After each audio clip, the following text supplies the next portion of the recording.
Hello friends, स्वागत है आपका मेरे चैनल पे। फ्रेंड्स, मैंने कई सारे वर्कशॉप किए हैं और उनमें मैंने कई सारे एक्टर्स को ये सवाल पूछते हुए सुना है कि सर, एक अच्छे एक्टर की क्या क्वालिटीज होती है, और जब भी एक एक्टर स्टेज पे परफॉर्म कर रहा होता है तो वो क्या टेक्निक यूज करता है जिससे कि वो अपने सारे ऑडियंस को बांध लेता है। तो फ्रेंड्स, आज मैं आपको यही बताऊंगा। और फ्रेंड्स, मैं आपसे आज एक बहुत ही इंटरेस्टिंग टॉपिक डिस्कस करने वाला हूं, इसलिए मैं चाहूंगा कि आप मेरे साथ एंड तक बने रहें। फ्रेंड्स, मैं हूं रविशंकर आजाद। चंद शब्दों में अपना इंट्रोडक्शन देना चाहूंगा। मैं पिछले 5 सालों से थिएटर वर्ल्ड से जुड़ा हुआ हूं और मैंने सिनेमा में मास्टर्स की डिग्री ली है। फ्रेंड्स, अगर आप मेरे चैनल पे नए हैं तो आप आई बटन पे क्लिक करके मेरे पहले की वीडियोस देख सकते हैं, या फिर आप डिस्क्रिप्शन में जाके मेरी वीडियोस देख सकते हैं। फ्रेंड्स, मैं ऐसा इसलिए भी बोलता हूं क्योंकि अगर आपने मेरी पहले की वीडियोस नहीं देखी हैं तो आपको समझने में प्रॉब्लम होगी, क्योंकि वो सारी इंटर रिलेटेड होती हैं। तो फ्रेंड्स, बिना टाइम वेस्ट किए शुरू करते हैं। फ्रेंड्स, तो आज हम बात करने वाले हैं कि एक अच्छे एक्टर की क्या क्या क्वालिटीज होती है और वो क्या टेक्निक यूज करता है जिससे वो अपने सारे ऑडियंस को बांध लेता है। फ्रेंड्स, ये सवाल FTII में भी पूछा गया था, मैं आपको प्रूफ के साथ दिखाऊंगा। और फ्रेंड्स, अगर आप कॉम्पिटिटिव एग्जाम के लिए प्रिपेयर कर रहे हैं जैसे कि NSD, FTII और MPSD, तो मैं ये जरूर बोलूंगा कि आप इस वीडियो को बहुत ही ध्यान से देखें। तो नाट्य शास्त्र में इस बात का बहुत ही खूबसूरती के साथ उल्लेख किया गया है, और वो ये है, यथो हस्त तथो दृष्टि, यथो दृष्टि तथो मन, यथो मन तथो भाव, यथो भाव तथो रस। फ्रेंड्स, इसका ये मतलब है कि जहां भी हमारा हाथ जाए हमारी दृष्टि सिर्फ और सिर्फ वहीं होनी चाहिए, और जहां हमारी दृष्टि है वहीं हमारा मन होना चाहिए, हमारा मन वहीं लगना चाहिए। और जहां हमारा मन रहता है उसी वक्त हमारे अंदर से इमोशन जनरेट होते हैं, भाव उत्पन्न होते हैं हमारे इनर सब्सटेंस से।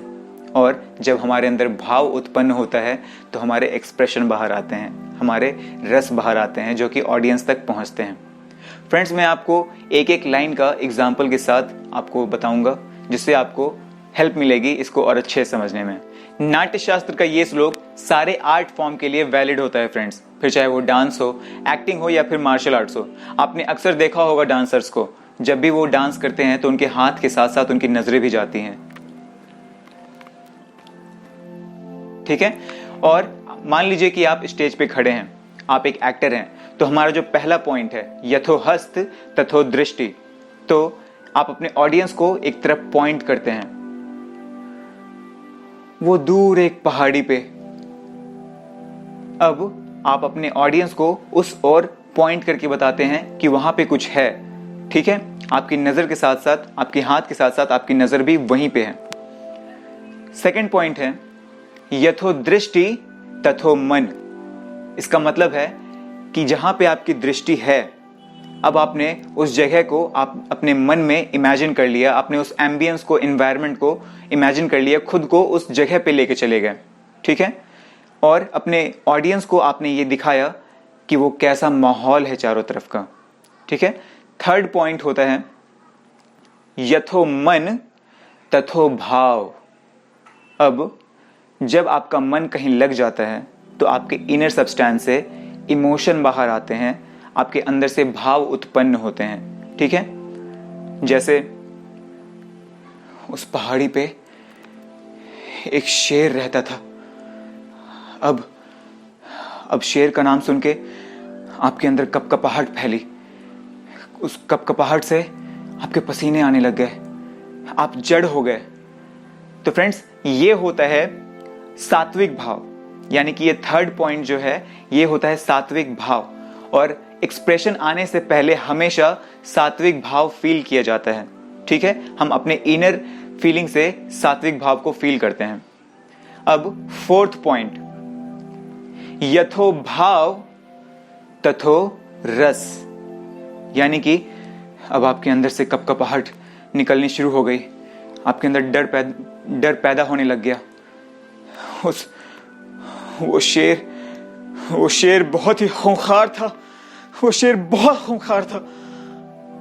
अब जब आपके अंदर से वो भाव उत्पन्न हुआ तब आपके चेहरे पे रस आया, आपके चेहरे पे एक्सप्रेशन आया, और वही आपके ऑडियंस के पास तक पहुंचा, तो फ्रेंड्स ये था वो 4 पॉइंट।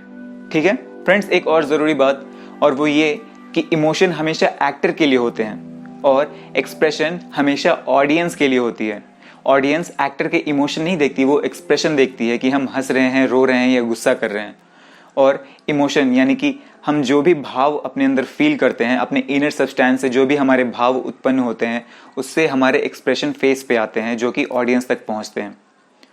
फ्रेंड्स, इससे एक और बात सीखने को मिलती है, वो ये कि जब भी हम एक्टिंग कर रहे होते हैं तो हमारे मन में पीछे से बहुत सारे थॉट्स स्ट्राइक कर रहे होते हैं, तो हमें उस थॉट पे ध्यान नहीं देना है। अब हम जैसे स्टेज पे खड़े हैं, हम परफॉर्म कर रहे हैं, तो हमारे पीछे से थॉट्स आ रहे हैं कि बाकी लोग क्या सोच रहे होंगे, क्या ताली बजा रहे होंगे या फिर सीटी मार रहे होंगे या फिर हमारी बुराई कर रहे होंगे।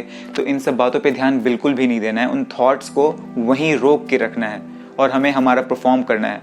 ठीक है, और तभी हम अपने ऑडियंस से कनेक्ट कर पाएंगे, उनसे जुड़ पाएंगे और उनको अपने परफॉर्मेंस से बांध पाएंगे। ठीक है, तो फ्रेंड्स ये थे वो 4 पॉइंट जो मैंने आपको अभी बताया। अब मैं आपको ये बताऊंगा कि कितने तरह के एक्टर होते हैं और कितनी तरह की एक्ट्रेस होती हैं। तो फ्रेंड्स, नाट्य शास्त्र में 4 तरह के एक्टर के बारे में जिक्र किया गया है और 3 तरह की नायिकाओं के बारे में जिक्र किया गया है। जो 3 तरह की नायिकाओं के बारे में जिक्र है वो मैं अब आपको बताऊंगा।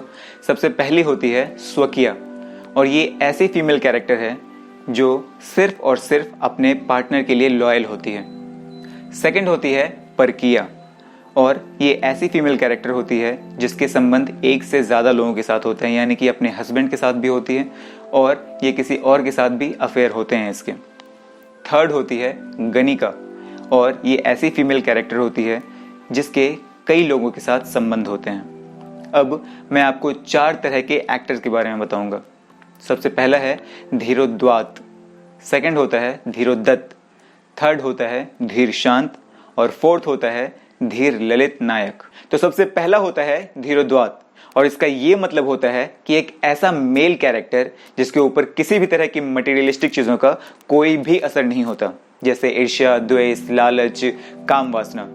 और इसका एग्जाम्पल है भगवान राम या फिर गौतम बुद्ध। सेकंड होता है धीरोदत्त, और इसका ये मतलब होता है कि एक ऐसा मेल कैरेक्टर जो सभी को परेशान करता है, जो लालची होता है, घमंडी होता है, और इसका एग्जाम्पल है दुर्योधन या फिर कंस। थर्ड होता है धीर शांत, और ये एक ऐसा मेल कैरेक्टर है जिसमें नॉर्मल क्वालिटीज होती हैं, जैसे पान वाला, सब्जी वाला, रिक्शे वाला। और फ्रेंड्स, फोर्थ होता है धीर ललित नायक, और इसका ये मतलब होता है कि एक ऐसा मेल कैरेक्टर जिसके खानदान में पहले से ही कोई राजा है या फिर वो किसी राजा का बेटा है। ठीक है, और इसका एग्जाम्पल है अकबर या फिर भगवान कृष्ण। तो फ्रेंड्स, ये थे 4 तरह के नायक। और फ्रेंड्स, इसी के साथ हमारा आज का वीडियो समाप्त होता है। उम्मीद करता हूँ आपको ये वीडियो पसंद आई हो। अगर फ्रेंड्स आपको ये वीडियो पसंद आई हो तो इसे लाइक और शेयर कर दें, और इसी तरह की और भी वीडियोस के लिए मेरे चैनल को सब्सक्राइब करें, और हाँ, रिंग बेल दबाना ना भूलें। फ्रेंड्स, अगर आपने मेरी पहले की वीडियोस नहीं देखी हैं तो आप आई बटन पे क्लिक करके मेरे पहले की वीडियोस देख सकते हैं, या फिर डिस्क्रिप्शन में जाके मेरी वीडियोस देख सकते हैं। तो फ्रेंड्स, मिलते हैं नेक्स्ट वीडियो में। Stay safe and take care.